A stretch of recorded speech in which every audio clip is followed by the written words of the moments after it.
Hello, folks, and welcome. This is Dan from Tabletop Gaming Guild, coming at you today with a rules overview. So, folks, today we're going to take a look at the Gates of Loyang.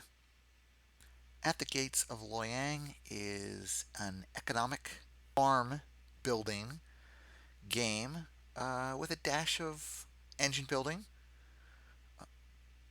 This is a throwback from 2009.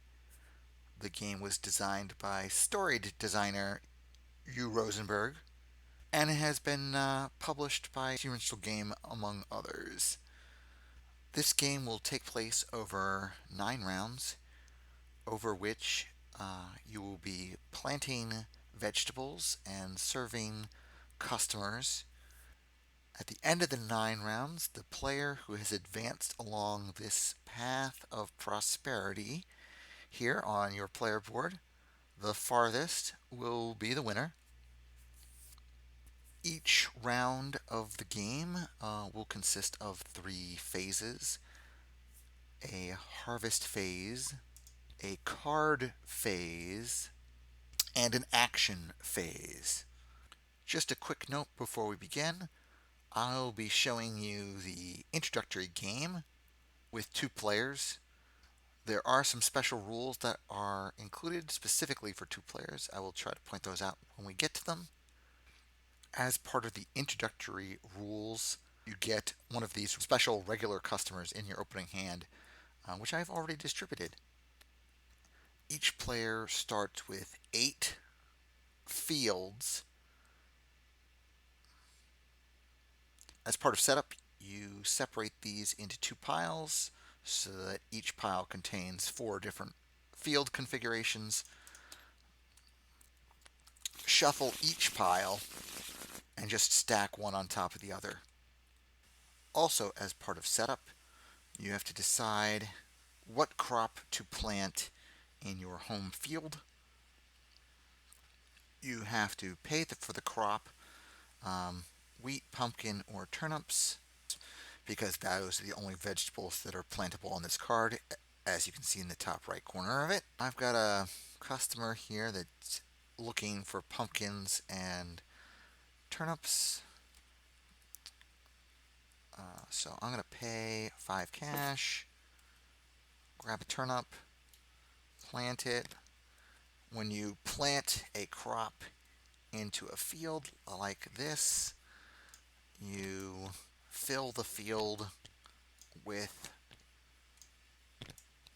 that crop.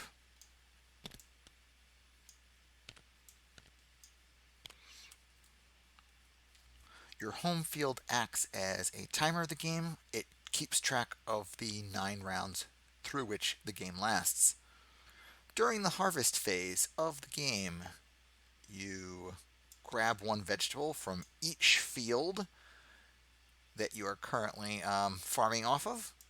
Take the top card of your deck, add it to your play area.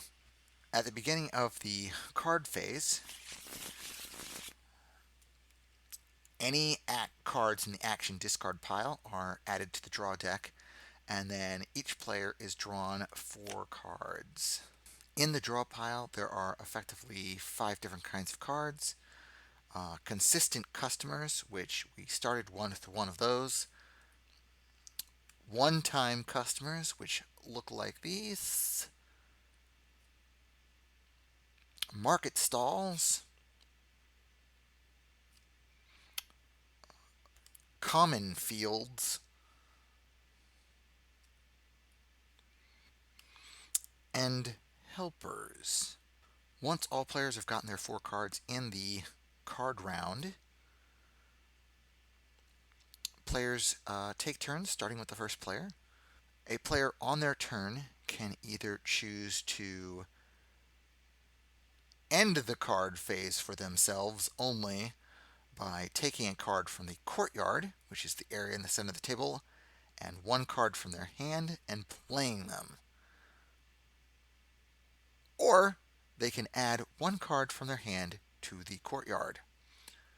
Additionally, in the 2-player only rules, a player may add a card to the courtyard from the deck before making their decision. Now that there's a couple cards in the courtyard, I am going to choose to end. So when I end, I have to pick a card from my hand. I'll pick this market stall. And a card from the board. I'll take this customer. And then the remaining cards in my hand get added to the courtyard. Your initial regular customer that you were given at the beginning of the game is technically not in your hand. It's set aside, so you don't have to discard that one. You can hold on to that for the rest of the game. Whenever a consistent customer is played, they get one of these satisfaction markers, blue side up.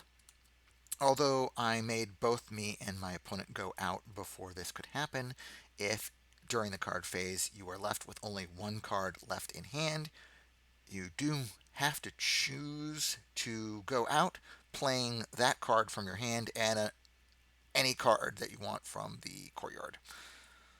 The last player to go out during the card phase gets the start player token. In a 3-player game, the second to last person who went out gets the second player token.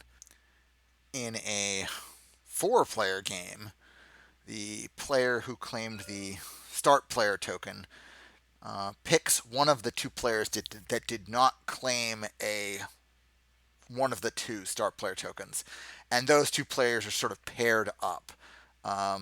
This matters for a lot of these traders with special abilities and market stalls. So basically, the player that you pick to be paired up with is the player that you're going to be interacting with in the event that any card allows interaction.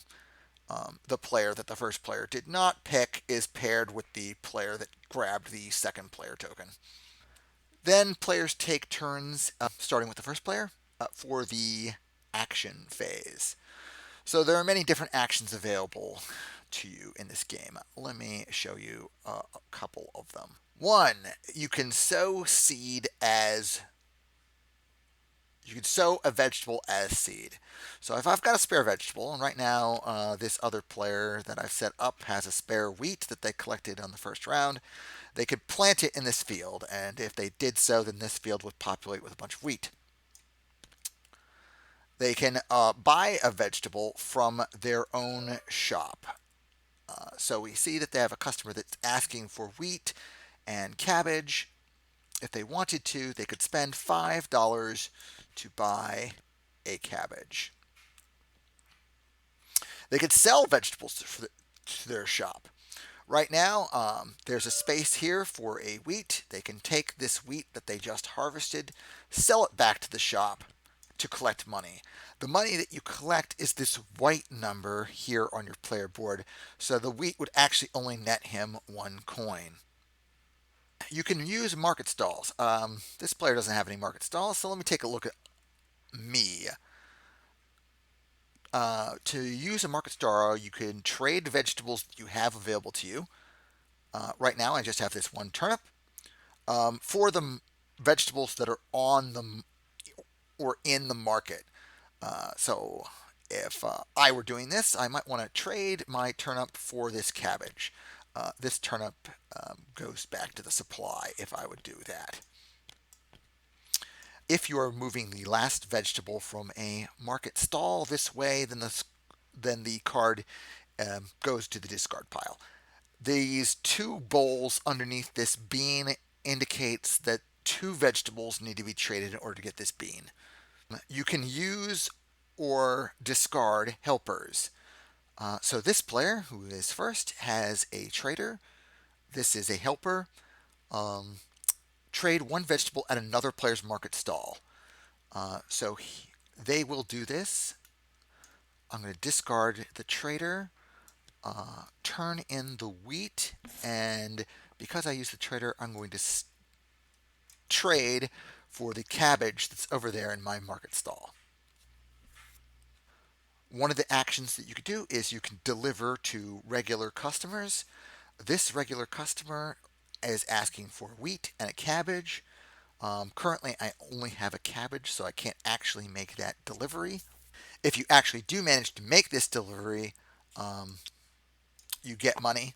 So I usually use the satisfaction marker to indicate what line the customer is currently on. The first time this customer gets what they want, you get 4 coins. Second time, 5. Third, 6. And then last, fourth time, 7. Um, Once the last line, the 7 line, is done here, the customer goes away, back into the discard pile. As for temporary customers, this temporary customer is worth 8 coins. You'll notice at the bottom there it says plus or minus 2. So this is dependent on whether or not you have more temporary customers than permanent customers yet or not. So if I have more temporary customers than consistent customers, the temporary customers generate minus 2 cash. So if I just had this casual customer and fulfilled his request, he would only make me 6 money. If I had more regular customers than casual customers and I fulfilled this request, then this request would be worth plus 2 money. If I've got the same number, then it's printed value. Another action that you could do is buy a 2-pack. You may only do this once per round. The cost of a 2-pack is the greater of the number of market stalls or helpers that you currently have in your play area. So for this player, it would cost 0. Once you've paid the cost, you take 2 cards off the draw deck and place them in front of you. The player that bought the 2-pack then gets to choose if they want to keep none of these cards, one of these cards, or 2 of these cards. If you choose to keep none of the cards, well, they both go to the discard pile. To take one of the cards, you can put it into your play area. However, you do choose to keep both cards. You've got to stack them one on top of the other. Stick the one that's on top in its appropriate area. And the card that's buried here only is in your play area once this top card is discarded or otherwise removed. One other thing that you can do is you have a storage hut here next to your player board. Once per game, you spend 2 coins to flip this card. Normally, this storage facility can only hold 1 vegetable in between rounds. By paying the money and flipping it, it can hold up to 4. Once you're done performing all of your actions, you can store vegetables on this card into the following rounds,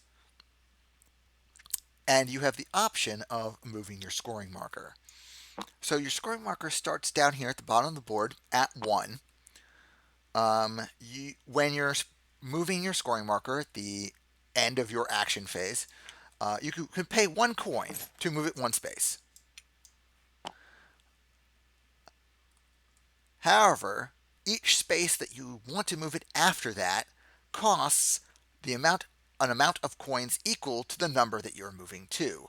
So if I wanted to move it to 3 here, I would pay 3 coins. I'll go ahead and do that. This player is done. The only other thing to make note here about the turn that I have just demonstrated is that we did not serve this regular customer. This regular customer becomes slightly peeved. And you note that by flipping over the satisfaction marker. If we do not fill this customer's request in any future round that we are serving them, there is a penalty. The penalty is 2 cash. One last thing you could do this at any point in time, is you could take out a loan. If you take a loan card, you claim one of these cards and put it somewhere in your play area. When you take a loan card, you immediately receive 5 coins. However, These loans cannot be repaid over the course of the game. Instead, during the last round, your scoring marker is moved back by 1 space. Before we close up, I just wanted to show people sort of what this game looks like halfway through. Both these players that I now have in front of me, I've sort of artificially advanced to approximately the halfway point into round 4. As I've said at the beginning of the video, the person who is farthest along the path of prosperity at the end of the game is the winner. The first tiebreaker is money remaining. That is at the gates of Loyang in a nutshell. If I have forgotten something, messed something up, or otherwise made an error, please write a comment down below. I love learning games, but we all learn better when we learn together. Hey folks, thanks for watching. If you liked the video, hit like, or even subscribe to the channel. Otherwise, see you around.